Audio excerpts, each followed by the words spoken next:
It's time to September মাস। September মাস মানেই না আমাদের বাড়িতে শুধু বার্থডে আর বার্থডে। তো আজকে ছিল আমার বার্থডে 9 সেপ্টেম্বর। তো এখানে আমার বোন আর আমার ভাই আমাকে সারপ্রাইজ দিয়ে এই কেকগুলো নিয়েছে। যেহেতু আমার এক্সাম চলছিল সেজন্য আমি তো বার্থডের জন্য সেভাবে কিছু প্ল্যানই করিনি, বাট ওরা দুজন আমার জন্য ওই কেকটা নিয়েছিল। তো ফার্স্ট ওরা আমাকে ডাকলো, দেন আমি কেকটা কাটিং করে আমি সবাইকে একটু করে খাইয়ে দিলাম, আর তারপর সবাই আমাকেও একটু করে খাইয়ে দিল। আর সব কেক খেতে খেতেই আমার ভাই আবার স্প্রেগুলো আমার মাথার মধ্যে দিতে লাগলো।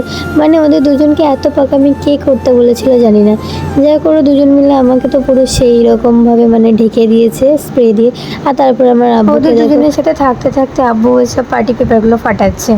তো যাই হোক, এরপর আমাকে আমার দাদু কিছু গিফট দিয়েছিল, আমার ভাই আর আমার বোন ওরা দুজন মিলে আমাকে কিছু দিয়েছিল। আর এদিকে আমার আব্বু তো প্রতি বছর বার্থডেতে একটা করে জামা কিনে দেয়, তো সেই জন্য এটা আমাকে কিনে দিয়েছিল।